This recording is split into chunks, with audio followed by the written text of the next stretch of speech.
नमस्कार, daily post Punjab Haryana Himachal में आप सभी दर्शकों का स्वागत है। मैं हूं आपके साथ श्रेया शर्मा, हाजिर हूं हरियाणा पोस्ट के साथ। हरियाणा एक हरियाणवी एक की सोच और पूरे प्रदेश की जनता को अपना परिवार मानने वाली हरियाणा के मुख्यमंत्री मनोहर लाल की काम करने की पाक नियत और सरकार की ओर से बनाई गई नीतियों के चलते अंत्योदय का उत्थान करने की जो कवायद हो गई है वो काबिले तारीफ है। हरियाणा के बुजुर्ग लोगों का ख्याल रखने के लिए सरकार ने मदद के साथ उनकी तरफ हाथ बढ़ाने का भी बड़ा फैसला लिया है। ये रिपोर्ट देखिए। 80 साल के बुजुर्ग सुने लगाकर कान, मुख्यमंत्री हरियाणा का आया है नया फरमान।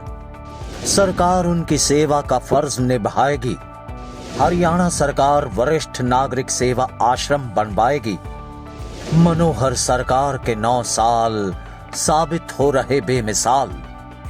मुख्यमंत्री हरियाणा मनोहर लाल, जिनकी दूरदर्शिता का कोई सानी नहीं, क्योंकि गरीब के कल्याण के साथ साथ बुजुर्गों के सम्मान की सोच रखते हुए मुख्यमंत्री की अगुवाई में हरियाणा सरकार की ओर से ऐसी योजनाओं को धरातल पर उतारा गया जिससे बीपीएल परिवारों को सीधा लाभ पहुंचा। वहीं 60 साल से ऊपर के बुजुर्गों के लिए भी कई तरह की योजनाएं बना उन्हें लाभ पहुंचाने का काम किया गया। चाहे स्वास्थ्य का क्षेत्र हो या बात हो सामाजिक सुरक्षा की या फिर सवाल हो बीपीएल परिवारों को अनाज देने का, मनोहर सरकार की मनोहारी योजनाएं आज हर वर्ग को किसी न किसी तरीके से लाभ पहुंचा रही हैं। अब मुख्यमंत्री मनोहर लाल ने 80 साल या इससे ऊपर हो चुके बुजुर्गों की व्यथा को समझते हुए एक नया ऐलान किया है, जिसके चलते बुजुर्ग राहत तो पाएंगे ही, साथ ही उनकी देखभाल का जिम्मा भी अब सरकार उठाएगी। मुख्यमंत्री मनोहर लाल के इस फरमान से उम्र के इस पड़ाव में अकेले पड़े बुजुर्गों को लगने लगा है कि मनोहर सरकार का यह फैसला अति सराहनीय है। पेंशन 2014 में 1000 रुपया मासिक ये मिलती थी। हमने उस पेंशन को बढ़ा करके हर साल बढ़ाते बढ़ाते और आज स्थिति 1 जनवरी 2024 को ये पेंशन 1000 से 3000 रुपया हमने की है, यानी 3 गुना ये पेंशन हुई है। और इस पेंशन को पा करके निश्चित रूप से हमारे 60 वर्ष की आयु को पार करने वाले व्यक्ति उसके अपने ढंग से उपयोग करते भी होंगे। कहीं कोई बेटी आ गई घर में, कोई परिवार के अंदर आवश्यकता है, बच्चों को कुछ सहायता करनी है, अपने आप को खर्च के लिए उसको आवश्यकता है, तो सब खर्च करते हैं ताकि वो किसी के ऊपर अवलंबित न रहें, किसी के ऊपर निर्भर न रहें और अपना सिस्टम जो है ठीक से चला पाए। वह बुजुर्ग जो 80 साल के हो चले हैं और कहीं परिवारों में रहते हैं और सेवा आश्रम में नहीं जाना चाहते, तो भी सरकार उनकी दशा जानने के लिए अपने तौर पर प्रहरी योजना चलाएगी, जिसके तहत रिटायर्ड अधिकारी उनकी हालत और हालात जानने के लिए हर 2 महीने के अंतराल के बाद पहुंचते रहेंगे। आइयो बहनों, 80 वर्ष से ऊपर के जो हमारे बुजुर्ग हैं, हमारे ऐसे साथी बुजुर्ग जिनकी 80 वर्ष के बाद बहुत ज्यादा चिंता करने की आवश्यकता होती है, और बड़ा एक अनोखा चित्र सामने आया। कभी कभी तो 80 वर्ष का ऊपर का व्यक्ति भी अकेले रहना पड़ता है। हमारे पास ऐसे 3600 ऐसे हमारे जो बुजुर्ग हैं 80 वर्ष से ऊपर हैं, अकेले रहते हैं। कैसे वो अपने खाने की व्यवस्था करते होंगे, कैसे वो भोजन की व्यवस्था करते हैं, यानी कपड़े की व्यवस्था करते होंगे। शेष भी बहुत आवश्यकताएं होती हैं, कहीं दवाई की है, कहीं देखभाल की है। तो इन सब के लिए भी हमने विचार किया है कि हम वरिष्ठ नागरिक सेवा आश्रम ये बना रहे हैं। हर एक डिप्टी कमिश्नर को हमने कह दिया है कि जिला केंद्रों पर वरिष्ठ सेवा आश्रम जो हैं, वरिष्ठ नागरिक सेवा आश्रम ये बनाए जाएं, और ऐसे जो बंधु हैं जो अकेले हैं, उनको रहने में कठिनाई है, तो उन सेवा आश्रमों में वो रहेंगे, उनकी पूरी देखभाल की जाएगी।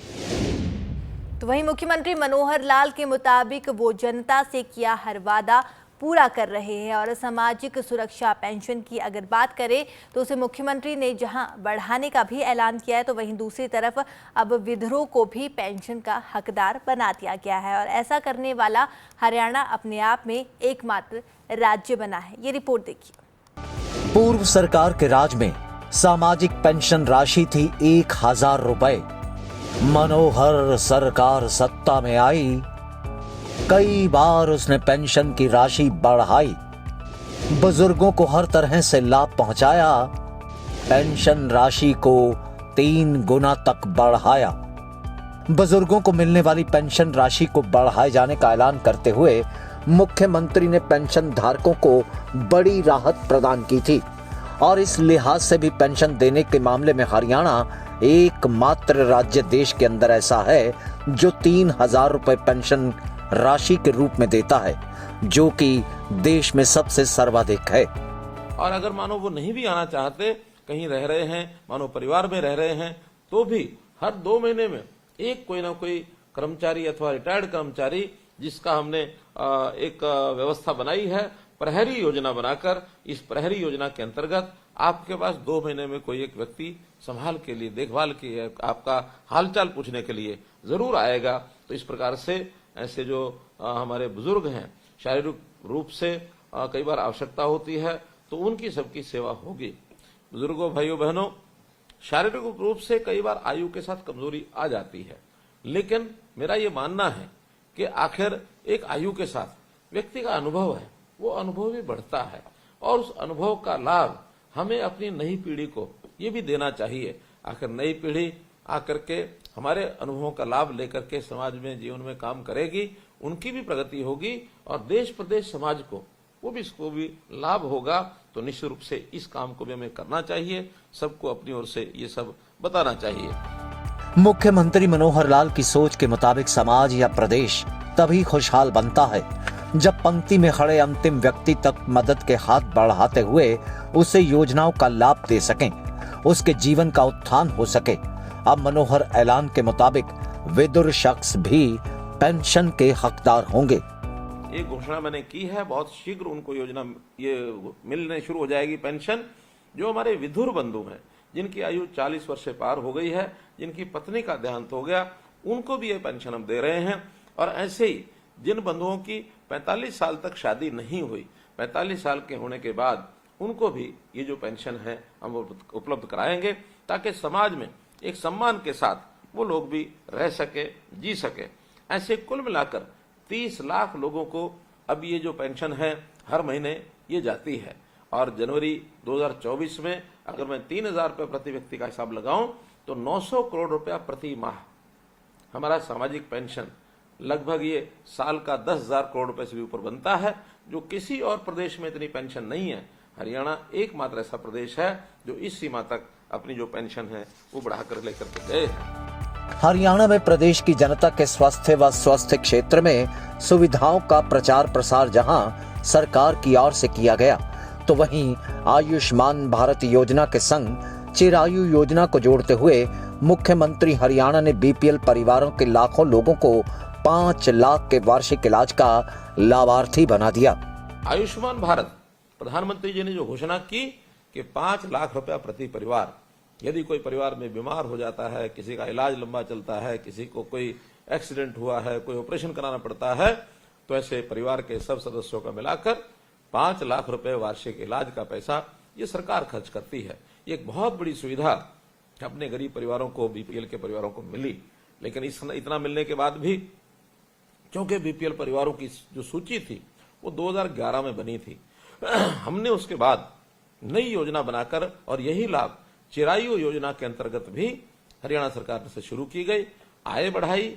जो लोग उसके बाद भी गरीब लोग हो गए थे उनको सूची में जोड़ा, तो ये 15 लाख परिवार की बजाय ये लगभग 29 लाख परिवार ये उसके बाद हो गए। और अभी जब और आगे बढ़ते हुए कुछ लोग उसमें से रह गए थे, उन सबको हमने चिन्हित किया। कई परिवार मानो विभाजित होकर के 1 से 2 बन गए, 1 से 3 बन गए। आखिर ये 13 साल की अवधि में समाज के अंदर परिवर्तन बहुत हुआ। तो अभी 2 दिन पहले ही हमने और 14 लाख परिवारों को चिरायु हरियाणा के अंतर्गत जोड़ करके अब ये सूची कुल मिलाकर के 40 लाख परिवार ऐसे हो गए हैं। 1.5 करोड़ से ऊपर लोग ऐसे हैं जिनको इसका लाभ मिलेगा। सबके कार्ड धीरे धीरे बन रहे हैं। 80 लाख लोगों के कार्ड बन चुके हैं। शेष लोगों के कार्ड अब एक एक स्थान पर जाकर हमारे लोग ये बना रहे हैं। तो इस प्रकार से एक बहुत बड़ी योजना चिरायु हरियाणा आयुष्मान भारत, इसकी भी हमारी जो है बनी है, जिसका लाभ आप सब लोग उठा रहे हैं। दरअसल मौका था पेंशन लाभार्थियों से ऑडियो कॉन्फ्रेंसिंग के जरिए बात करने का, और उन्हीं लोगों से बात करते हुए मुख्यमंत्री हरियाणा ने विस्तार से हर जानकारी दी। वहीं पीपीपी यानी परिवार पहचान पत्र का मकसद महज कागजात हासिल करना ही नहीं, बल्कि उसी के जरिए आज हरियाणा के लाखों लोग योजनाओं का लाभ पा रहे हैं, वो भी घर बैठे बैठे, और ये सब पीपीपी के कारण ही हो रहा है। परिवार पहचान पत्र में न केवल इतना ही है कि जिससे कोई हमारी ओल्ड एज पेंशन अथवा आयुष्मान भारत अथवा राशन कार्ड इन्हीं का नहीं, तो 397 सेवाएं और योजनाएं ऐसी हैं जो परिवार पहचान पत्र बनने के बाद घर बैठे आपको उसका लाभ होता है। अब यदि किसी व्यक्ति को अपना जन्म तिथि प्रमाण पत्र चाहिए, एक क्लिक से मिलता है। किसी व्यक्ति को अपना बैकवर्ड क्लास का सर्टिफिकेट चाहिए, एक क्लिक से मिलता है। किसी व्यक्ति को अपनी जमीन की फर्द चाहिए, एक क्लिक से मिलती है। यानी इतनी सुविधाएं उसके साथ जोड़ी हैं, अब दर दर न भटकना पड़ता है, न चक्कर काटने पड़ते हैं। हर व्यक्ति को इसका लाभ मिला है। हरियाणा प्रदेश अपनी 58वीं वर्षगांठ भी मना रहा है और साथ ही करनाल के बीच अंत्योदय महासम्मेलन का आयोजन भी किया गया था। और इसी के बीच मंच से मुख्यमंत्री ने कई तरह की योजनाओं को लागू करने की घोषणा भी की थी। परिवारों के बुजुर्ग अब यात्रा का लाभ पाएंगे। अब वह सरकार के खर्चे पर ही तीर्थ यात्रा पर जाएंगे। वातानुकूलित ट्रेन में होगा सफर, ना कोई चिंता, ना कोई फिक्र। मुख्यमंत्री तीर्थ यात्रा योजना, इस योजना के तहत वह बुजुर्ग लोग जिनकी आयु 60 वर्ष से ज्यादा है, उन्हें मनोहर सरकार 5 तीर्थ स्थानों के दर्शन करवाने की सुविधा कर चुकी है और यह यात्रा वातानुकूलित ट्रेन के जरिए उन्हें करवाई जाएगी। इसके तहत वह अयोध्या, अमृतसर साहिब, पटना साहिब, प्रयागराज, वाराणसी इत्यादि तीर्थ स्थानों की यात्रा करते हुए अपने आप को धन्य कर पाएंगे। मैंने जो 2 दिन पहले करनाल के अंदर जो महासम्मेलन हुआ था, अंत्योदय महासम्मेलन, उसमें घोषणा की थी कि ऐसी बड़ी आयु के लोग, 60 वर्ष से ऊपर की आयु के लोग और बीपीएल के परिवार, इन लोगों को मुख्यमंत्री तीर्थ यात्रा योजना ये बनाई गई है। और इस तीर्थ यात्रा योजना के अंतर्गत अब आप स्वयं और आप अगर किसी सहयोगी को भी लेकर जाना चाहें तो आप लोगों को रेलवे का किराया ये मुफ्त होगा। चाहे आप अयोध्या जाते हैं, वाराणसी जाते हैं, आप अमृतसर जाते हैं, आप प्रयागराज जाते हैं, आप मानो पटना साहिब जाते हैं, कोई भी तीर्थ यात्रा करने के लिए मथुरा जाते हैं, तो इन सब स्थानों पर जाने के लिए 60 वर्ष से ऊपर की आयु के हर व्यक्ति को ये सुविधा दी गई है। तीर्थ यात्री बनकर के आपका अपना खर्च कम से कम लगे, आपका रेलवे का जो किराया है वो सरकार भरे, इस प्रकार की योजना भी आपको दी है। निश्चित रूप से आप इसका जो लाभ है अवश्य उठाना चाहिए। हैप्पी योजना, हैप्पी यानी हरियाणा अंत्योदय परिवार परिवहन योजना, जिसके तहत बीपीएल परिवार के लोग हरियाणा परिवार की बसों में मुफ्त सफर कर पाएंगे। और इस योजना के तहत बीपीएल परिवार का हर सदस्य 1 साल में 1000 किलोमीटर तक का सफर पूरी तरह निःशुल्क कर सकेगा। इन सभी योजनाओं का शुभारंभ केंद्रीय गृह व सहकारिता मंत्री अमित शाह की ओर से किया गया और इस मौके पर उन्होंने राजा कर्ण को प्रणाम करते हुए अपने संबोधन के शुरुआत में ही मोदी सरकार को दोबारा सत्ता में लाने का संकल्प भी दोहरा दिया। तो फिलहाल हरियाणा पोस्ट में इतना ही। खबरों के लिए बने रहिए डेली पोस्ट पंजाब हरियाणा हिमाचल के साथ। नमस्कार।